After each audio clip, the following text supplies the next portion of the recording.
Do you remember when we first met? Mm-hmm. You remember when we first met? When we first met. Unofficially at the rooftop. Yes, Yeah. yes. Okay. I Okay. didn't. Little background story. Yeah. So my organization, Kingdom Victory here at Shout out them. ACU, Shout out them. we were shout out to them. We were having a open mic night on our dormitory rooftop, and I didn't know him at the time. I didn't know Jeri either. I've seen you around campus, but I didn't know you. I didn't even see him around campus. But we worked at the same camp. We worked in the same field, basically, here at school. Yeah. This was a clean Christian mic, y'all. This boy started singing Nirvana. What's wrong with Nirvana? What's wrong with Nirvana? So that's how we first unofficially met. But I didn't know you then. I sung in Bloom. Great song, by the way. It reminded me of my brother, and that kind of was like a memorable thing for him. I know it could have been cleaner. It was only like one bad word. It was scary. It was scary. It was scary. I looked in the crowd, everybody like, yeah, I'm in there going crazy. And they gassed me up way more than I should have been because I was not planning to perform at all when I got there. And yeah, shout out to everyone that told me to perform, even though I was just there just to be there. Yeah, but it was nice. I mean, I think moments like those are just a great way to just get yourself out there. Mm-hmm. That's why I'm and granted, I get nervous anytime I like perform or I'm on stage or just anything like that. Mm-hmm.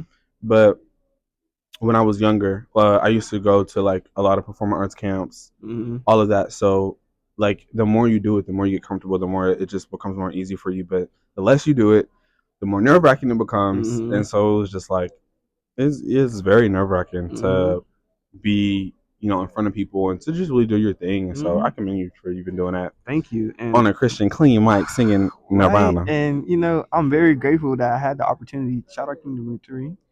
Shout out Jeremiah. Shout out Victoria. And shout out all the other, people in the leads of those. I don't know them. I'm pretty sure you know them. Can you shout them out for me? Yes. Shout out Brooklyn. Shout out Brooke. Shout out Camilla. India. Shout out India. Shout out Morelia. Shout out each and every person that I did not name. I love you guys. Yeah, I'm just thankful for the opportunity. And like you said, it takes time. It's not my first time being up there and talking to people or just, being on stage, being in front of eyes. And like, it takes repetition, like being there. Like you have to keep doing repetition to make it less nerve wracking. And it becomes like second nature eventually. Yeah. I want to reach that point. That's why I put myself out there. Even on video, even on social medias, even when I don't want to be perceived, I still put myself in positions where I have to be perceived. And just throw myself out there because it makes me, better prepared to do stuff like maybe guest speak or, maybe the stage is bigger and I get an opportunity. You got to be ready, stay prepared so you don't got to get ready. Absolutely. Now, let me switch it up on you. When, what type of music do you want to create? That's crazy because you were talking about growth and like when I first started making music, honestly, I was in a bad position, and it was really just how I expressed my inner turmoil because that's a big word for Emma. I grew up in a home where speaking about my emotions wasn't allowed, or it wasn't very much like deemed as important. Articulated. And that made me not want to use my voice. When I went through a specific situation, it was a relationship situation, broke me, and God showed me that He gave me a gift to just speak and use my voice, and I could literally say that I used it in a way that wasn't in love, but it was in hurt.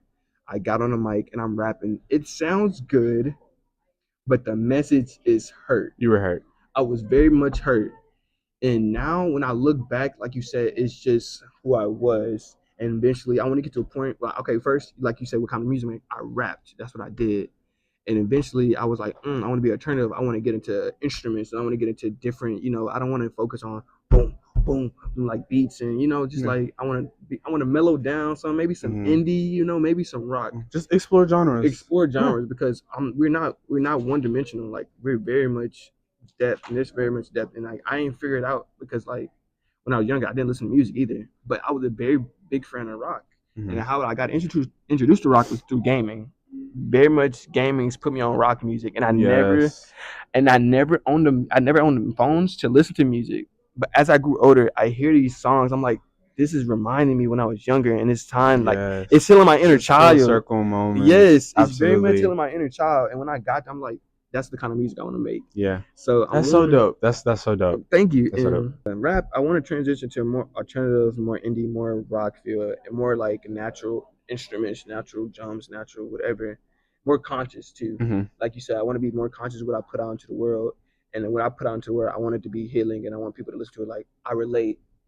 This is how you deal with problems. Yeah. Maybe I can apply. Like you said, you listen to people and you study them, and you like, okay, this is how you got through it, or this is how you put your music out, this is how you express yourself. Maybe there's someone just like me coming from a place where I just came from, where it wasn't allowed and you didn't have expression. There wasn't a bunch of people to feel your talent or musical capabilities, or you just didn't know about it. And you get to a point where it's like, oh, I want to do this.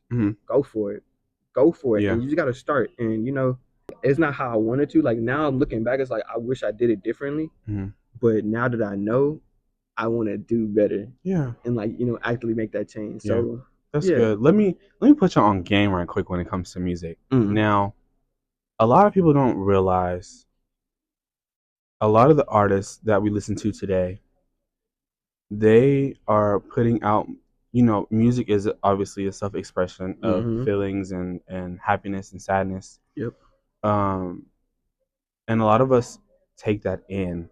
You know what I'm saying? Internalize and we internalize it. We Mhm. become that. Yep. And now we wonder why we act this way, or how we've morphed into somebody else that we weren't originally. Yep. And so that's why I was telling you, like, it's very important that I put out quality music, not even just sonically, but what is the message saying? What is the intention of the music, and who's the audience for that? You know what I'm saying? So be careful what you listen to, for real. And be careful if you're an artist, if you are any type of artist, you are an expression, you're creating an expression of whether good things, bad things, and bad, sometimes expressions of bad things can be inspirational, and it can still have a great message behind it. But just be careful about what you put out there, because you're also leading other people. Yep. Kids, younger generation, older generation, people who are drawn to you. You're using your influence, and you're taking that, and you're not producing, you're perverting it. And the enemy is perverting it, and he's using you as a source of perversion. So just be careful about what you listen to, what you put out there. That was a great conversation. Amen. Amen. You heard it here. Bye, KnowFearzzz.